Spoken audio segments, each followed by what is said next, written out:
خزاں کے پتے، وہ محبتوں میں انجام سے نہیں نامور ہو جانے سے ڈرتی تھی۔ اسے ہمیشہ یہ خوف رہتا تھا کہ محبت جب انسان کو شہرت کی مینار پر لا کھڑا کرتی ہے تو وہ صرف لوگوں کا نہیں، خود اپنا بھی نہیں رہتا۔ اس کی ذات پر دوسروں کی نگاہوں، توقعات اور فیصلوں کا قبضہ ہو جاتا ہے، اور پھر دل کی سرگوشیاں کم اور دنیا کی شور زیادہ سننے لگتا ہے۔ اس لیے اسے وہ محبت عزیز تھی جو خاموشی سے دل میں بسی رہے، نہ کہ وہ جو اسے مجمع کی ملکیت بنا دے۔ وہ اکثر کہا کرتی تھی، مجھ سے مانگی ہوئی محبتیں نہیں سنبھالی جاتی، میں ان جذبوں کی قائل ہوں جو دل اپنی مرضی سے چن لے۔ جو محبت طلب کرنی پڑے وہ محبت نہیں، ضرورت ہوتی ہے۔ اور وہ مرد، وہ محبت میں سخاوت کا دوسرا نام تھا۔ ایسا شخص جو اپنے جذبوں کا حساب نہیں رکھتا تھا، جو محبت کو تجارت نہیں سمجھتا تھا، جو اپنی حصے کی خوشیاں بانٹ کر بھی دوسروں کو مقروض محسوس کرتا تھا۔ وہ چراغ کے مانند تھا جو خود جلتا ہے تاکہ اوروں کو روشنی دے سکے، مگر اس کے وجود میں ایک خاموشی بھی تھی، ایک ایسی خاموشی جو کبھی وقار تھی اور کبھی بے رخی۔ وہ محبت کا چھلکتا ہوا پیمانہ تھا، مگر اپنے جذبات کو لفظوں میں ڈالنے سے شاید قاصر۔ اسے یقین تھا کہ سچی محبت کو اظہار کی ضرورت نہیں ہوتی، مگر وہ یہ نہیں جانتا تھا کہ بعض اوقات خاموشی کو محبت کو نہیں، محبت کرنے والے کو مار دیتی ہے، اور یہی ہوا۔ ایک دن وہ اس سے کہہ بیٹھی، تم مجھے ذرا اپنی ذات کی گہرائیوں میں الجھا کر تو دیکھو، پھر تم جان سکو گے کہ میری محبت کوئی سادہ سا جذبہ نہیں، یہ ایک خاموش سمندر ہے جس کے تہہ میں اتنے رنگ چھپے ہیں کہ اگر تم ایک بار جھانک لو تو واپس لوٹنا آسان نہیں رہے گا۔ اس نے سنا، شاید محسوس بھی کیا، مگر ہمیشہ کی طرح خاموش رہا۔ اور بعض سمندروں کی گہرائیاں قسمت میں نہیں ہوتی، وقت اپنی رفتار سے گزرتا ہے۔ پہلے جذبوں پر شبنم اتری، پھر شبنم اوس بنی، اور آخر کار وہی اوس برف میں ڈل گئی۔ وہ جانتی تھی کہ جذبوں پر جب بار بار سرد موسم اترتے ہیں تو احساس نرم نہیں رہتے، وہ پتھر بن جاتے ہیں، ایسے پتھر جن سے سر ٹکراؤ تو صرف زخم ملتے ہیں، راستے نہیں۔ پھر ایک دن خزاں آ گئی، وہ دونوں ایک سنسان سڑک پر ساتھ ساتھ چل رہے تھے، مگر ان کے درمیان خاموشیوں کا ایک جنگل اگ آیا تھا۔ سڑک کے کنارے درخت کھڑے تھے، ان کی شاخوں سے بہار کے سارے رنگ رخصت ہو چکے تھے، مگر وہ پھر بھی خالی نہیں تھے۔ وہ اپنے آخری رنگین پتے زمین پر بچھا رہے تھے، سرخ، زرد، سنہری اور نارنجی رنگ کے پتے، جیسے اپنے آخری متاع بھی راہگیروں کے قدم میں رکھ رہے ہوں۔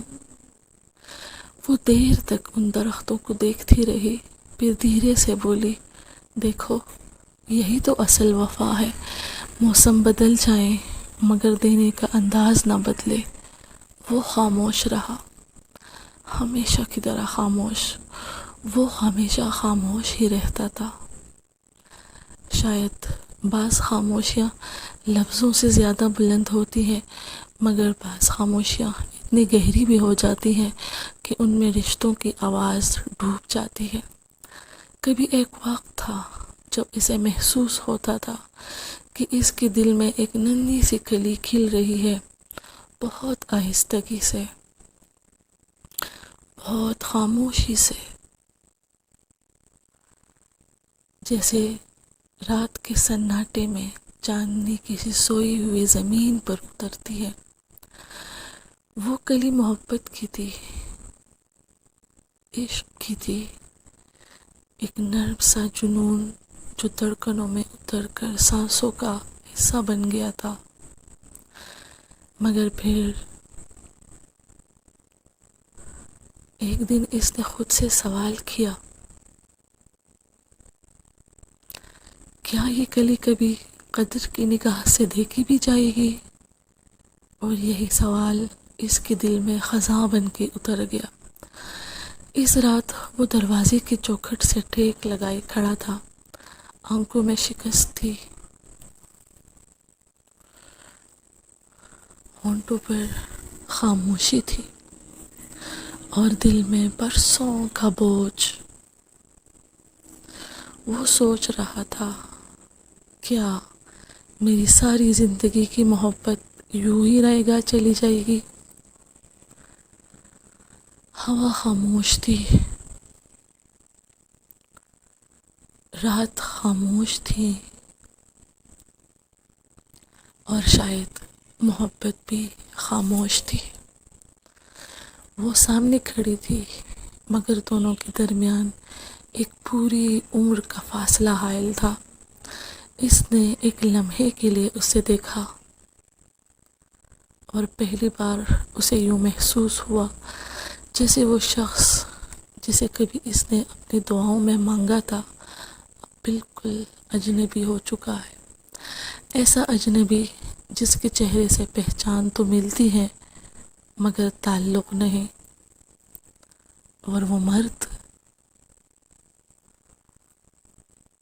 جو محبت کا پیکر تھا،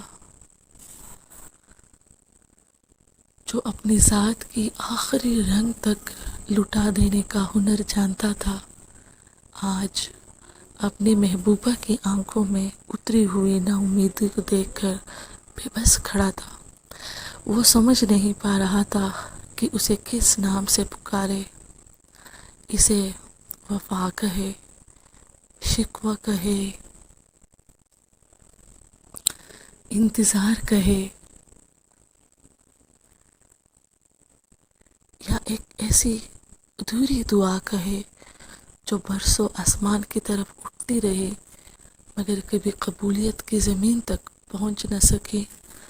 تب اسے پہلی بار احساس ہوا کہ محبت ہمیشہ جدائی سے نہیں مرتی۔ کبھی کبھی محبت اس دن مر جاتی ہے جب ایک دل اپنے سارے بہار لٹا دینے کے بعد بھی دوسرے دل میں خزاں ہی پاتا ہے، اور پھر انسان ان درختوں جیسے ہو جاتا ہے جو اپنی آخری رنگین پتے تک نچھاور کر دیتے ہیں مگر بہار پھر بھی ان کے حصے میں نہیں آتی۔ بہار پھر بھی ان کے حصے میں نہیں آتی۔